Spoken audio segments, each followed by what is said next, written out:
The doorbell never rang, but the battery still died. She never moved an inch. And I still can't stop watching. 6 hours of stillness. And now I see her even when I blink.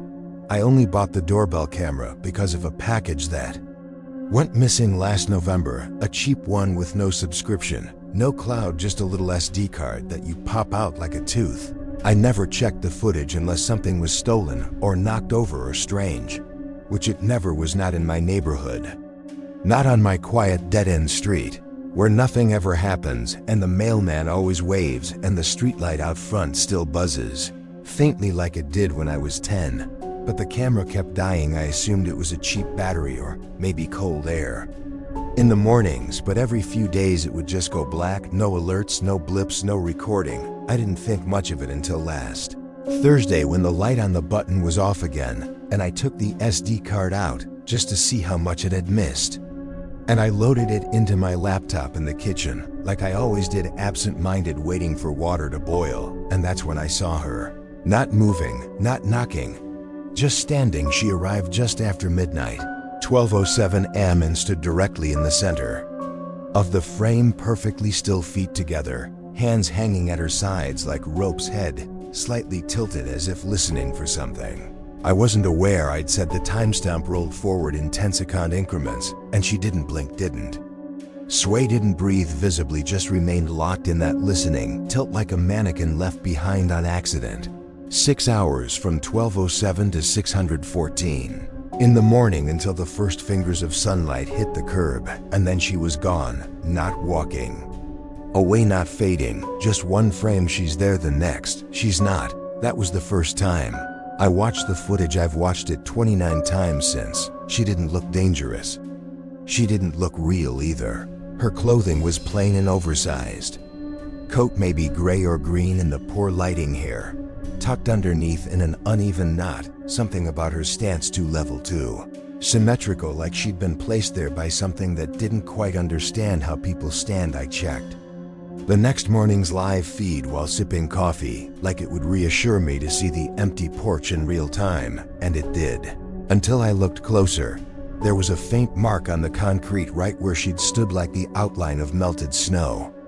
But there had been no snow, like the space had sweated her out. I wiped it with my sock, and it smeared darker, and I didn't clean it again. That was Friday. I didn't tell anyone because it didn't feel like something that happened. It felt like something I misunderstood, like maybe the camera had glitched and repeated a single frame, or that the software had frozen and played back a shadow caught in a trick of light. But the hours moved forward, and the sky darkened, and then lightened, and the streetlight blinked off behind her like normal, and I watched a moth circle the lens in loops closer and closer, until it hit glass and fell down through her. I don't remember deleting the footage, but the next day, it was gone from my drive. I found the SD card in the sink. I stopped opening the curtains after that. It wasn't fear at first. It was something more fragile, like the need to keep the world from cracking. I couldn't explain what I'd seen without hearing myself sound unstable, and I didn't want to know what anyone else would have said because I didn't want to risk them confirming what I was beginning to suspect, that something had noticed me noticing, that the camera had caught something it wasn't meant to see, and that my seeing it had changed the way it existed. That was the first cliff on Sunday. I started sleeping downstairs. At first it was because I felt a headache every time I climbed the steps. Then it was because I thought I heard the doorbell at 3:12 a.m., just one short tone like a reminder. But when I looked through the peephole, there was no one, just the buzzing streetlight and a breeze pulling dry leaves in circles. I didn't check the footage. I couldn't. I unplugged the laptop, left the SD card on the mantle, like a coin I didn't want to spend. I started noticing things. The mail never arrived on time anymore. The fridge motor sounded like humming when I was tired. The doorknob felt cold even in the afternoon, and the air near the porch window just to the left of where she'd stood was always slightly colder, like something thin and old had brushed past it. I told myself I was imagining it, that I had read too many online horror forums, that the algorithm was poisoning me with paranoia. But the moment I said that out loud, the porch light flickered just once Monday night. I watched the clip again, this time on my phone, sitting on the hallway floor with the kitchen light off. She's there at 12:07. She's gone at 614. But something new happened. I noticed around the 300 a.m. mark her head shifts just a few degrees. She turned slightly toward the camera, as if she'd heard the lens blink. I didn't remember that from before I rewound. It wasn't there. I fast-forwarded. Again, now it was her head moved, not just turned, moved differently, like it dropped into place. Not rotated, not organically, but exchanged. I paused the frame. My own face reflected back from the phone screen, and for a second, I thought it was hers. That was the second cliff. I didn't sleep at all that night. I stayed in the hallway, arms wrapped around my knees like a child waiting for the sound again. It didn't come, but I swear around 520, the curtain in the living room lifted just slightly, as if breathing in, and when I stood up to check it, I tripped on something soft, my coat. I didn't remember leaving it there. The next morning, I called in sick. I sat at the kitchen table and stared at the door. I tried unlocking it just to hear the sound, just to remember it was real. And when I turned the deadbolt, I swear I heard movement outside, slow, steady, not footsteps. Exactly, more like something rebalancing. I relocked it. The sound stopped. It was Tuesday when I noticed the calendar hadn't changed. The page still read February, but my phone said March. I flipped it. The next page was blank. No holidays, no dates.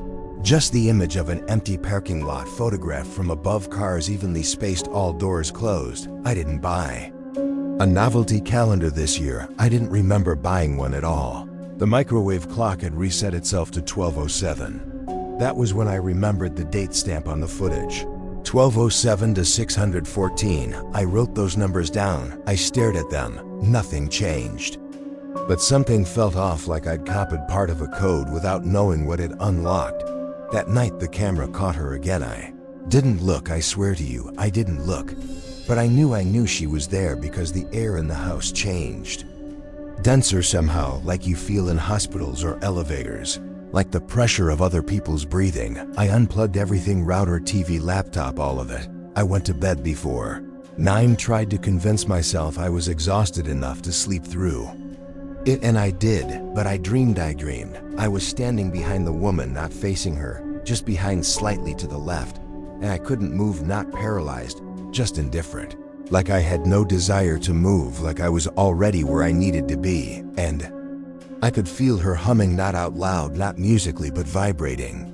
Like the sound the fridge made when I was tired, like the feeling of my teeth when a phone buzzes in your pocket. And I remember thinking in the dream that if I turned around, I'd recognize her. Not know her, recognize her. From before Wednesday morning. My front step was wet again, not from rain, just a dark, dryless spot. The shape of a person, perfectly still. I stood at the door for hours before opening it. I told myself if I left it shut, she'd go away. But the stain remained. I poured salt on it. It stayed. I scrubbed it. It darkened. I left it. That was the third cliff. I stopped going outside. I ate what was in the fridge. I turned mirrors toward the wall. My phone rang once. An unknown number. I didn't answer, but I played the voicemail. Nothing but static for 6 minutes and 14 seconds. I checked 6:14. Not a coincidence. Not anymore. Thursday I played the clip again. But it wasn't the same clip. She wasn't alone. There was a second figure in the far background, half in shadow, seated on the curb facing away. And I realized something I should have seen earlier. The woman wasn't watching the house. She was watching me, watching where I'd been, like she'd watched this footage before, like she was waiting to see what I would do next. And I haven't left. I don't know how long it's been. The clock's all reset. The camera doesn't work anymore. But I still hear the low click at 12:07 every night, like it's trying to turn on. And I sit in the hallway now, where I can see the door and the stairs and the shadow of the curtain breathe. And I think I'm starting to understand what she wants: stillness, observation, to be present long enough for something to return. Or maybe I've already returned. Maybe I am the second figure, now the one half in shadow, the one who sat down without remembering standing up. I don't rewind the footage anymore. There's nothing to rewind, just 6 hours of watching myself become her. And it's not that I saw her once. It's that I see her now every night in the reflection of the screen, and I'm not blinking anymore.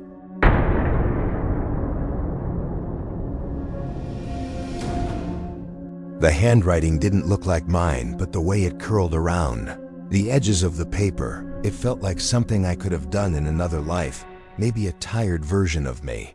A version trying to remember how my own name used to look in cursive.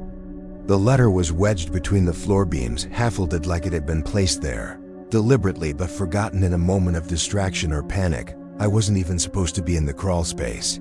The heater's been buzzing for a while, like a hum behind the wall, and I thought maybe some wire had slipped or something was nesting underneath. That's how these things start, right? With good intentions. I don't even remember why I kept the letter. Maybe because of the date, September 18th, 2036. That's 11 years from now, which made no sense because the paper was yellowed and soft, and the ink had bled slightly into the grain like it had been sitting there since before I moved in.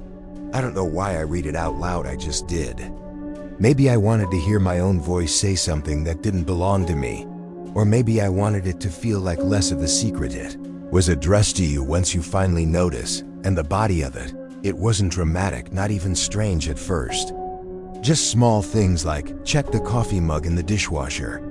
You'll find the chip on the inside lip like always. Stop trying to convince yourself you didn't notice the hum under the floorboards. You've always noticed, you just keep forgetting. I went to the kitchen without really thinking, like I was following muscle memory. I didn't remember forming. The mug was there, white chipped on the inside, not where your mouth touches it, but where your thumb would rest if you held it a certain way. I touched it and felt this immediate quiet nausea, like I'd dropped something important years ago and just now remembered. The thing is, I don't use that mug, I never have. It's not mine, but it's always been here. The more I read the letter, the more it felt like it was rearranging something behind my thoughts, pulling furniture around in a room I forgot I'd locked. It kept mentioning things I hadn't told anyone, how I always thought the second stair creaked slightly more when I was alone, how sometimes I hear the microwave beep even when I'm in bed, even when I'm sure I haven't touched it. I live alone. I've lived alone for 5 years, I think. There was a line in the letter that said you've lived alone longer than you admit, but not as long as you think. That part bothered me. The phrasing, I read it again slower, and I realized I didn't actually remember how long I'd been in this house. I moved in after something. After a silence, that's what I keep calling it in my head, a silence, but that's not an event, that's not a cause. It's just the shape of something I've decided not to look at directly. I tried to find the envelope thinking maybe there'd be more clues, but it wasn't. They're just the letter folded twice neatly. The ink looked black at first, but when I held it under the kitchen light, it had a faint green tint like those old pens from the 90s that bled through notebook paper. I kept it on the counter overnight. The next morning it had moved, just slightly rotated about an inch counterclockwise. I told myself I must have nudged it in passing, except I don't go near that corner of the counter. I've always avoided it, like the way you instinctively step over certain tiles even when you don't know why. The crawl space door doesn't fully close anymore. I didn't notice at first, but 2 nights later, I heard it swing slightly open while I was brushing my teeth. I didn't go check, I told myself. I was being ridiculous. It's an old door. Old doors move. But the sound it made, too careful, like someone testing how much noise they could get away with. I didn't sleep well that night. I dreamt I was stuck beneath the floorboards, facing up at the beams, unable to move my arms. I could hear footsteps above me, light ones circling slowly. When I woke up, I was on the floor next to the bed, not in it. My shoulder hurt like I'd been reaching for something. I've tried throwing the letter away twice now. First time I dropped it in the outside bin and left it there overnight. Next morning, it was back in the drawer where I'd first placed it. Second time I burned it in the sink, watched the edges curl and blacken. I didn't sleep that night either, and in the morning, it was folded neatly on my kitchen table, unburned, unchanged. Except now one extra line had appeared near the bottom. You'll stop trying soon. There's something about that line that keeps echoing in my head. Not just the content, the cadence, like I've heard it before, not in words, just in the rhythm. Like a song that only plays in your dreams, I've started noticing other patterns too. The heater hums exactly at 2:17 a.m. Every night I set an alarm just to check. Even when it's not cold, even when the system's off at the breaker, the hum comes back, always 217. I started recording it with my phone, but every morning the recordings are blank. Just silence. The letter's grown softer in the past week like. It's aging and fast forward. The corners have begun to curl more, and the ink is feathering out like roots through soil. I tried scanning it to save a digital copy, but every file came out corrupted. Not blank, just wrong blurred text, reversed letters. A faint outline of a face behind the words, like a photocopy taken in front of a mirror. I haven't shown anyone, I don't think I'm supposed to there. Was another line I missed the first time you already asked about the calendar. It's been March. For a while now, hasn't it? And I realized I hadn't flipped the wall calendar in months. I checked, it was still on March. I don't remember why I stopped changing it. I don't remember anything specific about March. But now I can't stop looking at it. Every time I try to change it, my hand hesitates. Like flipping the page might mean losing something I've been trying to protect. I tried calling my brother last week, just to hear a voice that knew me from before, but his number didn't work. It rang once, then silence. I emailed him, but the message bounced back. I checked his social media, gone. Like he never existed. I even drove to the last address I had for him. The house was abandoned. Windows dark, mail piling up. I didn't knock, I just stood on the sidewalk and tried to remember the sound of his laugh. I couldn't. Not fully, just the vague shape of it. Like an echo without walls. There's something behind the walls. I've heard it twice now. Not crawling or scratching, breathing. Shallow, measured. I've put my ear to the paneling and waited. Sometimes I think it's matching my breath. Other times I think it's one step behind. Like it's learning. I don't sleep in my bedroom anymore. I sleep on the couch facing the hallway. Not because it's safer, just because it's different. I needed a new routine, but even that feels borrowed. Last night, I found a second letter, same paper, same ink, folded and placed in my shoe. It said only one sentence: you'll start writing them soon. I didn't understand at first, but now I'm afraid I do. I looked through my desk drawers this morning and found a pile of folded notes, all in my handwriting, dated years ahead, all addressed to you. I opened one. It was a warning about the crawl space, about the hum, about the calendar. It ended with, don't dig too deep. Not even in memory, especially not there. There's a notebook I don't remember buying. It's in the back of my closet. Every page is filled with notes to myself. But none of the ink matches any pen in my house. Some pages are dated next year. Some are dated last week but written in past tense, as if reflecting on events that haven't happened yet. One entry says he asked too many questions and forgot what the answers were for another. She left because she saw what you were becoming. I don't know who she is. I don't think I've ever lived with someone here. But there's a ring-shaped dust mark on the nightstand in the guest room. The hum has started coming earlier. Last night it started at 208. I watched the clock 8 minutes early. Like it's moving closer. Like it's testing the edges of something. I sat still, didn't blink. I thought I saw a shadow shift under the doorframe. Not movement, just subtraction. Like something stood there and took the light away. I called a locksmith today, told him I wanted the crawl space sealed shut.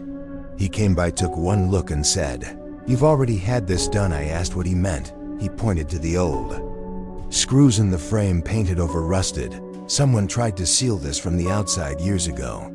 I thanked him, sent him away, and didn't ask any more questions. I don't think this house wants me to leave, or maybe I don't want to. It's hard to tell the difference now. I sit in the living room and listen to the hum. I look at the chipped mug. I touch the letter and feel a warmth that isn't mine. The days blur. The mail doesn't come anymore. The calendar stays on March. My phone doesn't ring. There's one last note I haven't opened yet. It's folded differently, tighter, smaller, as if it wasn't meant to be unfolded at all. The paper smells faintly of cedar and something else I can't name. I'm afraid to read it because I think it might not be from the future. I think it might be from the end, and I'm starting to believe it's the one I haven't written yet. The one I'll leave for myself in the crawl space after I finally understand what the hum has been trying to say.